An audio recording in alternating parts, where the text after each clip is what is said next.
رمضان المبارک کی جو نیکیوں میں سے ایک عظیم نیکی یہی جو روزے دار ہیں جو اسے افطار کرانا ہے۔ یہ کوئی معمولی نیکی نہیں جس کو آپ بولیں گے چھوٹی موٹی نیکی ہے، یہ کوئی معمولی نیکی نہیں۔ اس کی اہمیت اور فضیلت کے لیے ایک حدیث ہی کافی ہے، جسے حضرت زید بن خالد رضی اللہ تعالیٰ راوی حدیث سے فرماتے ہیں کہ پیارے رسول صلی اللہ علیہ وسلم فرماتے ہیں من فطر صائما کان لہ مثل اجرہ غیر انہ لا ينقص من اجر الصائم شیئا، جو حدیث میں نے شروع پڑھی تھی۔ پیارے نے فرماتے ہیں کہ جو شخص بھی کسی روزے دار کو افطار کرائے، من فطر، جو شخص بھی، کسی بھی، یہاں دونوں نکرہ ہے، من بھی عام ہے اور صائمن جس روزے دار کو بھی افطار کرائے، فائدہ کیا ہے؟ کہتے کان لہو مثل اجرہ، اسے روزے دار ہی کی طرح اسے مکمل ثواب ملے گا۔ اور آگے ٹکڑا بہت قابل غور ہیں، کہتے ہیں غیر انہ لا ينقص من اجر الصائم شیئا، اور اس روزے دار کے ثواب میں ذرہ برابر بھی کمی واقع نہیں ہوگی۔ اللہ اکبر۔ یہ صحیح الجامع کی حدیث نمبر 6415 میں یہ حدیث موجود ہے۔ اس سے ایک بات سمجھ میں آتی ہے کہ ایک آدمی ایک دن میں کتنا روزہ رکھ سکتا ہے؟ ایک آدمی ایک دن میں ایک ہی روزہ رکھ سکتا ہے، لیکن اسلام پر قربان جائیں آپ، اللہ اور اس کے رسول کی تعلیمات پر قربان جائیں آپ کہ ایک آدمی ایک ہی روزہ رکھ سکتا ہے، لیکن وہ کئی روزے دار کو افطار کرا کر ان کے ثواب اور اجر ثواب کو بھی حاصل کر سکتا ہے۔ جس کو اللہ نے مال دیا ہے، دولت دی ہے، اس کو چاہیے کہ اس حدیث کو گانٹھ باندھ دے، اس کو اس حدیث کو نظر انداز نہ کریں، کیونکہ یہ نیکی کا موسم چل رہا ہے۔ آپ بہت سے بہت پورے مہینے میں 30 روزے رکھ سکتے ہیں، لیکن ہاں وہیں پر آپ ہر دن 30 کیا 40 کیا 50 آدمی کو 100 آدمی کو کھلا سکتے ہیں، افطاری کرا سکتے ہیں۔ کتنا ثواب ہوگا؟ روزے کا ثواب معلوم ہے نا، الصوم لی وانا اجزی بہ، روزہ میرے لیے ہے اور میں ہی اس کے بدلہ دوں گا، اللہ فرماتے ہیں۔ اور اللہ کتنا بدلہ دے گا؟ اللہ تعالیٰ اپنے شان کے مطابق بدلہ دے گا۔ اسلام میں دیکھیے، اسلام کی تعلیمات پر اگر غور کریں گے، اگر آپ کو علم ہے تو اسلام میں یہ تو افطاری کی بات ہے، عام انسان کو، مسلمان ہو کہ غیر مسلم ہو، کسی بھی انسان کو انسانیت کو کھلانا پلانا اسلام میں عظیم نیکی ہے۔ آپ سوچئے کہ دوسرے کو کھلانا ایک عظیم نیکی ہے، لیکن روزے دار کو جو پورا دن اللہ رب العالمین کی خاطر بھوک اور پیاس برداشت کرتے ہیں، انہیں کھلانا کتنا بڑا ثواب ہوگا، آپ سوچئے۔ اسی لیے حضرت عبداللہ بن عمرو بن عاص رضی اللہ تعالیٰ عنہ کے راوی ہیں، کہتے ہیں کہ ان رجلا سأل النبی صلی اللہ علیہ وسلم، ایک آدمی نے اللہ کے نبی صلی اللہ علیہ وسلم سوال کیا۔ کیا سوال؟ ای الاسلام خیر، اللہ کے نبی اسلام کی سب سے بہترین خصوصیت کیا ہے؟ سب سے بہترین اسلام کیا ہے؟ سب سے بہترین مسلمان کیا ہے؟ معیاری اور مثالی مسلمان کی پہچان کیا ہے؟ پیارے نے فرماتے ہیں تطعم الطعام وتقرأ السلام علی من عرفت ومن لم تعرف، کہ سب سے بہترین مسلمان کی پہچان اور علامت یہ ہے کہ تطعم الطعام، وہ ایک دوسرے کو کھانا کھلائے۔ یہ مسلمان کی پہلی بنیادی شناخت ہے، وہ ایک دوسرے کو کھانا کھلائے، وتقرأ السلام، اور ہر ایک کو سلام کرے، چاہے وہ جانتے ہوں نہیں جانتے ہوں، یہاں اپنا غیر سب کو سلام کرے، ہر مسلمان کو وہ سلام کرے۔ صحیح بخاری مسلم میں کتاب الایمان میں صحیح بخاری کی حدیث نمبر 12 میں حدیث موجود ہے۔ بلکہ آپ سوچ کی جو حدیث بیان کرنے جا رہا ہوں، آج کے درس کی آخری حدیث ہے، کھانے پلانے کو، اللہ اکبر، کھانا کھلانا پلانا اسلام کے اندر اس کو جنت میں لے جانے والے اعمال میں سے ایک عمل قرار دیا ہے۔ آپ سوچئے، کھانا کھلائیں کسی کو، تو یہ جو کھانا کھلانا ہے، تو یہ کھانا کھلانا آپ کو جنت تک پہنچائے گی، اتنی اعلیٰ صفت ہے۔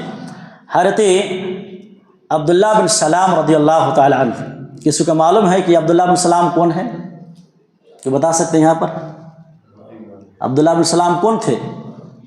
اعجاز بھائی؟ یہودی کے بہت عالم تھے، بہت بڑے عالم تھے ماشاءاللہ۔ عبداللہ بن سلام یہودی کے بہت بڑے عالم تھے۔ کہتے ہیں، وہ خود روایت کرتے ہیں، ابن ماجہ کتاب الاطعمہ کی روایت ہے، کہتے ہیں کہ پیارے نبی صلی اللہ علیہ وسلم جب مکہ سے مدینہ آئے تو جیسے مدینہ آئے تو سارے مدینے کے لوگ خوشی کے مارے، جوش کے مارے دوڑے دوڑے نبی کے دیدار کرنے کے لیے آ رہے ہیں، اور لوگ اعلان کر رہے ہیں اے لوگو اللہ کے رسول آ چکے ہیں، اللہ کے رسول آ چکے ہیں، اللہ کے رسول آ چکے ہیں۔ حدیث میں 3 مرتبہ کا الفاظ ہے، لوگ اعلان کر رہے تو خوشی کے مارے اللہ کے رسول آ چکے ہیں۔ عبداللہ بن سلام کہتے ہیں، جو اس وقت ایمان نہیں لائے تھے، کہتے ہیں کہ میں بھی لوگوں کے ساتھ پیچھے پیچھے دیکھا کون شخصیت آ رہی ہے بھائی، دیکھا تو جب میں قریب گیا تو میں پہچان گیا کہ واقعی یہ جو چہرہ ہے کسی جھوٹے کا چہرہ نہیں ہے، کیونکہ وہ تورات پڑھ چکے تھے، اور چہرہ کو دیکھ کے پڑھنا بھی ایک فن ہوتا ہے۔ چہرے بتاتے ہیں بہت کچھ، آپ کے چہرے بتاتے ہیں کہ آپ غم میں ہیں کہ آپ خوشی میں ہیں۔ اس چہرہ پڑھنا بھی سب کی بس کی بات نہیں، یہ بہت بڑا فن ہوتا ہے جو ہمارے نبی کے اندر بھی یہ تھی۔ سائل جب سوال کرتے دیکھ لیتے کیا سوال کرنے والا ہے، آپ کی کیا حاجت ہے آپ دیکھ لیتے تھے، پہچان لیتے تھے۔ تو چہرہ کے پڑھنا بھی ایک بہت بڑا فن ہے کہ چہرہ دیکھ کر حضرت عبداللہ بن سلام کہتے ہیں یہ کسی جھوٹے کا چہرہ نہیں ہے۔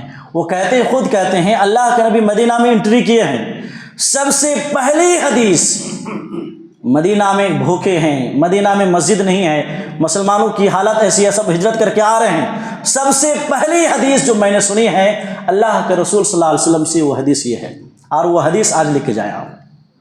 بہت پیاری حدیث ہے، بڑی نصیحت ہے۔ اللہ اکبر۔ کہتے ہیں اللہ کے نبی فرماتے تھے، یا ایھا الناس افشوا السلام، اے لوگو سلام کو عام کرو، سلام کو عام کرو، عام کر مطلب خوب سلام کرو۔ السلام علیکم ورحمۃ اللہ وبرکاتہ بول دیں گے تو کتنے نے کی؟ 30 نے کی۔ کوئی معمولی بات ہے، کتنا بڑا تحفہ دیا اللہ تعالیٰ نے۔ سلام کو، اے لوگو سلام کا عام کرو۔ سلام کیا ہے؟ آپس سے محبت کا ایک بہت بڑا ذریعہ ہے۔ جو سلام نہیں کرتے ہیں پتہ چلتا ہے کہ اس کے دل میں کدورت ہے، کچھ نہ کچھ کینہ بغض ہے۔ سلام کریں گے آٹومیٹکلی انشاءاللہ اللہ تعالیٰ دور کر دے گا انشاءاللہ۔ تو سلام کو عام کرو۔ نمبر 2، وَأَطْعِمُوا الطَّعَامَ۔ دوسرے نمبر پر پیارے نبی فرما رہے ہیں، مکہ سے مدینہ پہنچے ہیں اور پہلی مرتبہ اللہ کے نبی فرما رہے ہیں، کیا فرما رہے ہیں؟ وَأَطْعِمُوا الطَّعَامَ، اے لوگوں ایک دوسرے کو کھانا کھلاؤ۔ اللہ اکبر۔ مسجدیں نہیں ہیں ابھی، آپ سوچیے کتنی بڑی تعلیم ہوگی کھانا کھلانا اسلام میں، لیکن آج ہم اس سنت کو بھلا دیے ہیں۔ الحمدللہ پہلے کے لوگ جو ہے سڑکوں میں رہتے تھے، کوئی گھر میں کوئی مہمان آئے تو کھانا کھلائے۔ آج الحمدللہ کچھ لوگ کھلاتے ہیں، لیکن ہم اور آپ بہت سارے لوگ جو ہیں اس تعلیمات سے دور ہو چکے ہیں۔ وَأَطْعِمُوا الطَّعَامَ، کھانا کھلاؤ۔ نمبر 3 میں وَصِلُوا الْأَرْحَامَ، رشتے کو جوڑو۔ کیا کرو؟ رشتے کو جوڑو۔ کل کے درس میں بتایا تھا، جو آپس میں جو بغض ہے، حسد ہے، اپنے جو بھائی ہیں اس سے صلح کرو۔ اور کچھ لوگ کہتے ہیں کہ میرے لیے درس تھا، اگر یہ ذہن ہے کہ میرے لیے درس تھا الحمدللہ کامیاب ہیں۔ یہ سوچ کے آپ بیٹھیں کہ میں جو درس ہو رہا بیان ہو رہا میرے لیے ہے، تب جا کے آپ کی اصلاح ہوگی، ورنہ کبھی اصلاح نہیں۔ اس کے لیے بول رہا ہے، اس کے لیے بھائی کس کے لیے بولا جا رہا ہے؟ میرے لیے، میں خود اپنی ذات سے پہلے مخاطب ہوں۔ آپ ہر میں سے ہر ایک، میں کیوں یہ جو بیان ہو رہا، کیوں؟ میرا فائدہ ہونا، آپ کا فائدہ ہونا، امت کا فائدہ ہونا، ہر مسلمان کا فائدہ ہونا۔ بیان کیوں ہوتا ہے؟ صرف وقت گزاری کے لیے، ٹیمپریری کے لیے کہ ایک رکھ دی امام رکھ دیا چلا رہے ہیں؟ نہیں، ایسا نہیں ہونا چاہیے۔ ہم کو فائدہ اٹھانا ہے، ہم کو علم سے فائدہ اٹھانا ہے۔ تو یہاں کیا ہے؟ وَصِلُوا الْأَرْحَامَ، صلہ رحمی، رشتے کو جوڑا کرو۔ وَصَلُّوا بِاللَّيْلِ وَالنَّاسُ نِيَامٌ، جب لوگ سو جائیں، پورے انسانیت سو جائیں، تو سونے کے بعد اٹھ کر اللہ رب العالمین کے لیے نماز ادا کرو، تہجد کا اہتمام کرو تنہائی میں۔ جب لوگ سو جائیں کیا فائدہ ہوگا؟ تدخل الجنت بسلام، جنت میں سلامتی کے ساتھ، امن و سکون کے ساتھ جنت میں داخل ہو جاؤ گے۔ اللہ اکبر، کتنی بڑی نصیحت! آپ سوچیے، یہ صحیح ابن ماجہ کی حدیث نمبر 3251 میں 50 پہ 1 میں حدیث موجود ہے۔ کیا نصیحت ہے؟ پہلی کیا ہے؟ اس حدیث میں 4 اعمال بیان ہوئے ہیں۔ اگر ایک انسان اس 4 نیکیوں کو عمل کرے انشاءاللہ اس پر، تو پیارے نبی صلی اللہ علیہ وسلم کی بشارت کے مطابق وہ آدمی جنت میں داخل ہوگا، اور وہ بھی امن و سکون کے ساتھ، سلامتی کے ساتھ، کوئی اس کو پریشانی لائق نہیں ہوگی۔ شرط کیا ہے کہ یہ 4 اعمال کرے۔ کیا عمل ہے؟ پہلا کیا ہے؟ افشوا السلام، سلام کام کرنا۔ نمبر 2 میں ماشاءاللہ کھانا کھلانا، کھلائیں گے انشاءاللہ۔ نمبر 3 میں وَصِلُوا الْأَرْحَامَ، صلہ رحمی کا، رشتے کو جوڑیں گے انشاءاللہ۔ نمبر 4 میں رات کو نماز، ماشاءاللہ رات میں اٹھ کر تہجد میں کی، جیسے آپ سحری میں اٹھتے ہیں الحمدللہ، اس وقت اٹھ جاؤ آپ، 2 رکعت 4 رکعت جو بھی اللہ نے مقدر رکھا ہے، آپ اٹھ کر نماز پڑھو۔